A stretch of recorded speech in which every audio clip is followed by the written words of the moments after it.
Hi, 7th grade. I'm going to go ahead and start on my watercolor painting to show you. Just a couple little tips ahead of time. I've got my water set aside. I've got my paints, a couple different brushes. And if you have this at home, I would really highly suggest that you tape off your edges to create a nice clean border. It'll give your finished watercolor painting a much more crisp, professional look to it. So if you have tape, go ahead and tape it down, create a border with the tape. Okay, just like in the video tutorials, we're gonna start pretty much the same way. Since this is a landscape, it makes sense to do the sky first, work our way down, and then whatever we choose to do down here, that's really up to you. Again, maybe you wanted to already pre-draw in like a lighthouse very faintly with pencil over here, or if you have a barn or some other real, I don't know, some kind of object outside that you want to place in there that it's real important that you draw first, then you can go ahead and lightly sketch that with pencil and kind of work around that. But a lot of times in watercolor painting, we just kind of paint the background first and then you paint right over top with your other colors. So just to get started on my background, I'm gonna do a sky. I'm gonna do a lot of purple, maybe a little bit of black in there to get started with like a night sky. So you could do wet on wet with this, it might help. I'm gonna go ahead and bring some of my water down and blend that into there. What's so fun about this is that it's really kind of free form. There's, your outcome might not be what you expected. That could be good or it could be bad, but it's all kind of an experience with the paints. It's very process oriented, So here's a time too where if you really wanted to experiment and you do a sky, get some salt out of your, kitchen cabinet. You could throw some salt on it to make it more of a starry type of night effect. Or you could use some of the rubbing alcohol drops to create some interesting cells. It's really up to you for what you might want to do. I think I'm going to try and go for like a night scene here. So I'm working my way down with my paint. I'm going to just add a little bit just of pure water and let that bleed together. I want to leave a little bit of lightness in the center, like where maybe the sun would have already set, but we're still in the early evening. Okay. All right, so I'm gonna just kind of dab some extra paint in there to blend it.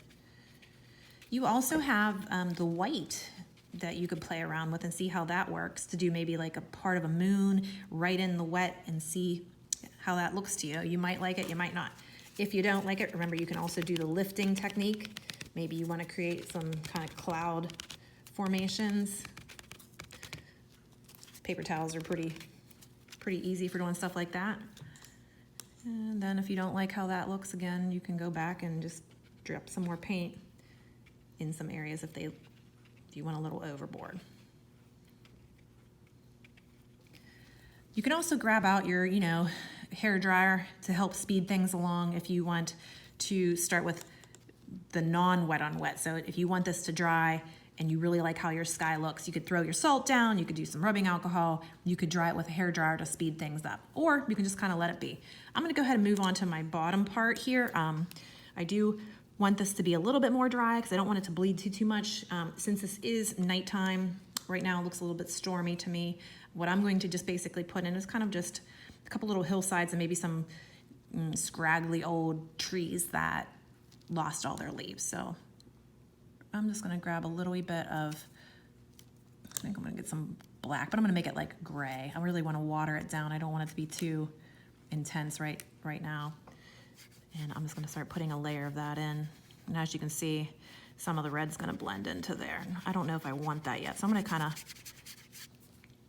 just grab some more water and work the bottom of this first, just to get kind of a base in place.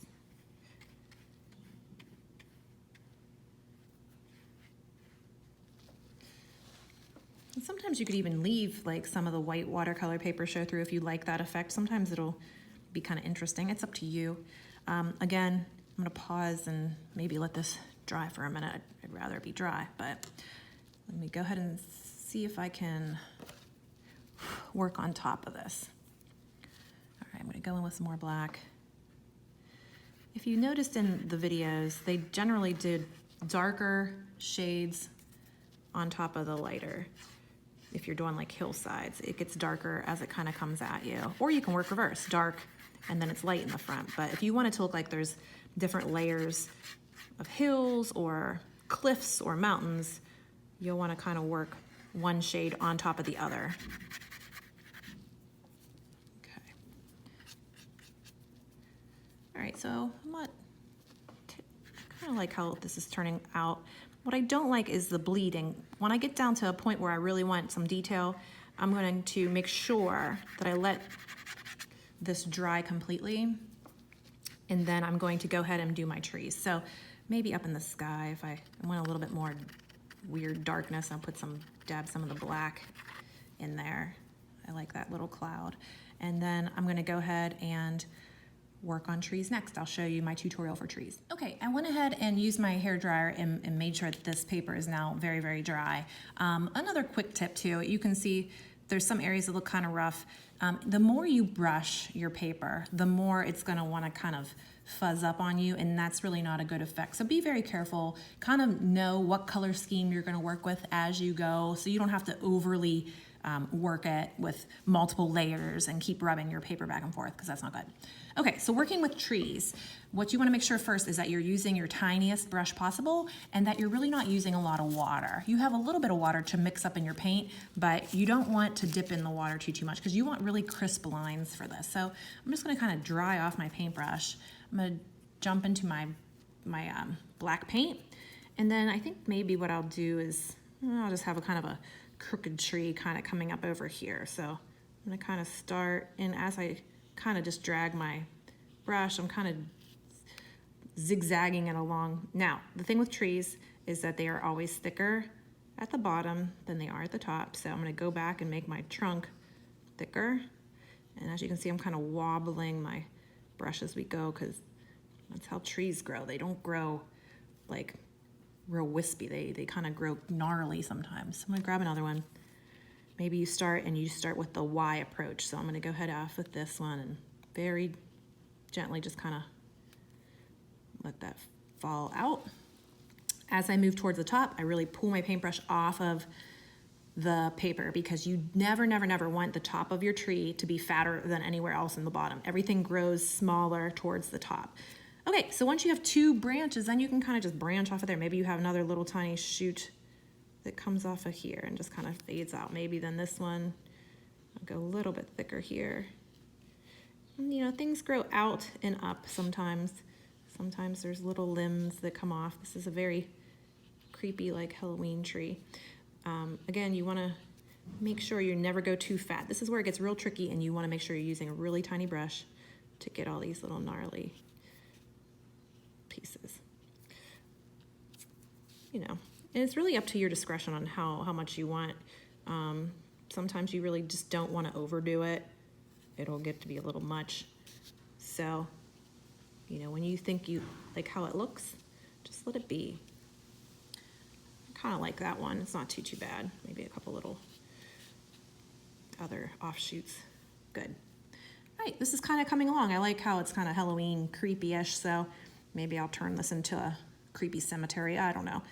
To me, I'm kind of making it up as I go. But for you guys, you should have had a plan already. But hopefully this helps. That's how you do trees. If you were doing, say, rows of pines, same idea, very, very small. And I'll show you over here, even though I don't really want pines in this, you could start by doing like a little upshoot and then just kind of, you know, I'm very gently just kind of dabbing the paint outward.